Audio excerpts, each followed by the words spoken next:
the unexpected turn.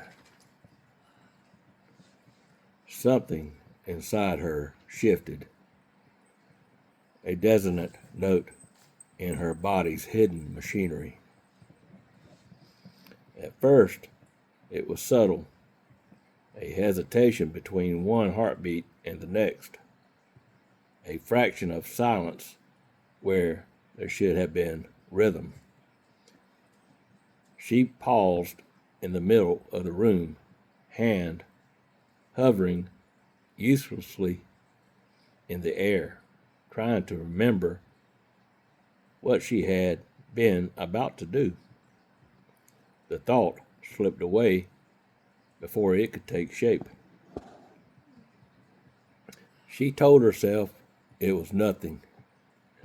Fatigue, the storm, too many nights without real sleep. She made her way to the bathroom for light, for clarity, for anything solid. But reflection in that mirror was worse, brighter, sharper, like a version of herself suffering a different fever, a fever she could feel but not explain. Her reflection smiled. Late. Wrong. Leela stumbled back, hitting the wall. No, she whispered, the word thin and unconvincing. The reflection remained still. She pressed shaking hands to her temples as the world tilted.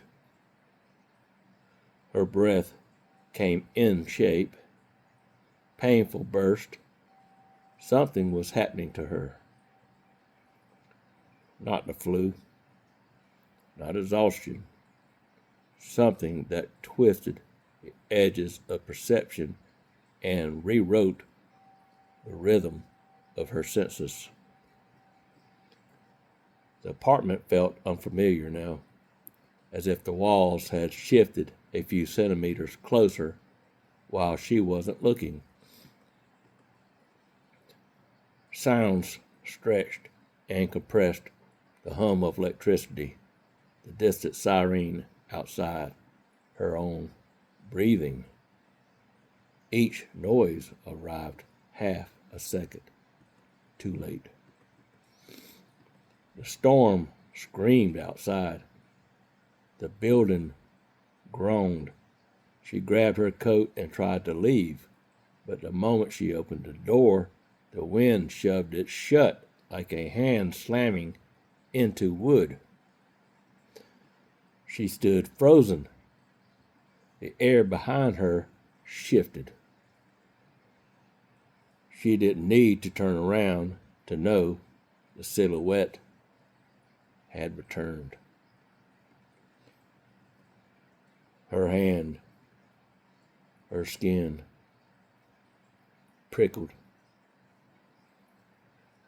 every nerve alert. Slowly, she turned, and there it stood in the middle of her living room, flickering like a bad signal, the shape of her own body, but distilled into shadow and electric noise, a negative of her existence. It raised a hand. So did she. But the movement didn't match. The delay was wrong. The timing broken, as if the thing were following a different set of rules. Her double stepped closer, its outline breaking apart like pixels dissolving under heat. The room thinned. The lights buzzed and dimmed. Her lungs collapsed inward with a cold so deep it felt like drowning. "What are you?" she whispered. The double tilted its head, and the noise began again. A swirl of static, growing louder, sharping, drilling into her mind. It wasn't sound alone.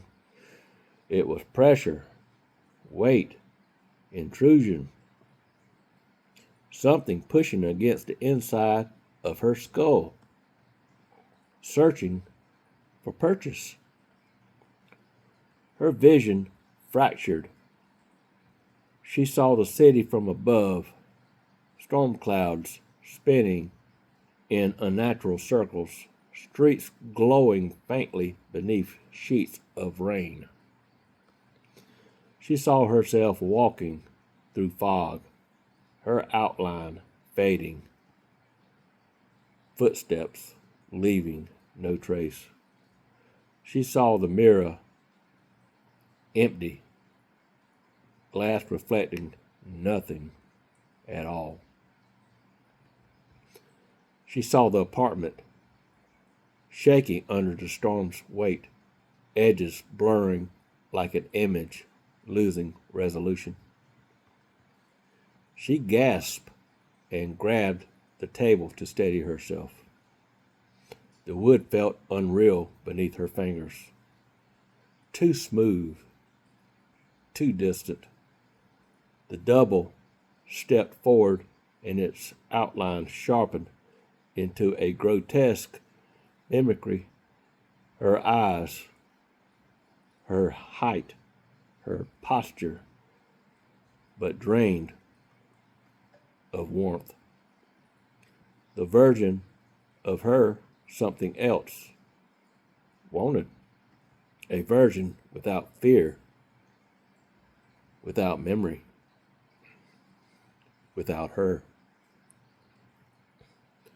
Lightning struck somewhere nearby, shaking the building. The lights blinked out. Only the white static glow of the double remained, illuminating the room like a cold lantern. Leela reached out a trembling hand. The double did not reach back. Instead, it dissolved into 1,000 white sparks, scattering into the air and seeping into the walls, into the floor, into her breath. Everything inside her chest tightened at once. Her vision dimmed. The noise became unbearable. She fell to her knees. Wind roaring through the cracked windows, rain hammering the glass, thunder rattled the frames. The storm pressed inward from every direction as if the world itself were trying to cross into her. And then the pressure snapped. The noise vanished. The storm outside weakened. The lights flickered back to life. Leela gasped, pulling in sharp breaths. Her body shook, not with fear now, but with release. Her reflection in the mirror hesitated, then slowly realigned with her movement. She watched it as if witnessing a creature being born. Fragile, uncertain, newly assembled. Her chest loosened. Her pulse steadied. Her mind cleared piece by piece. For a moment, there was only silence, not emptiness, something deeper, a space where the noise had been. The storm outside drifted into gentle rain, tapping against the windows like fingertips.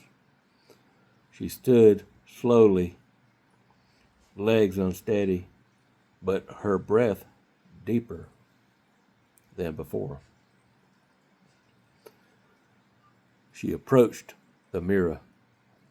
Her reflection mirrored her exactly, perfectly. But the room still vibrated with the faintest memory of static and residue. She could feel more than hear. She placed a hand on the glass. The glass stayed still. The wind outside changed direction, brushing lightly against the building, almost tender, as if acknowledging something, as if retreating. Leela exhaled. The storm had not been sickness. It had been a warning, a crossing, a fracture that healed in a different shape. White noise never disappears. It waits. A storm may carry away everything, memory, name, but the wind will lose its way before I do. The path is mine. She stood still, listening to the storm reshape the city around her. The rain no longer sounded chaotic. It followed a pattern, deliberate, almost patient. For the first time, she understood that the unexpected turn had never been the moment she feared most. It was not the storm, not the reflection, not even the loss of certainty. The real shift had happened quietly earlier when she chose not to run. She had spent her life reacting to danger, to love, to disappearance, believing movement meant survival. But standing there, soaked and shaking, she realized that stillness could be an act of defiance. The world could twist, mirrors could lie, memory could fracture, yet her choice remained intact. Whatever waited beyond the door, she would meet it, awake, aware, and unafraid. The turn no longer ahead of her. It was already made.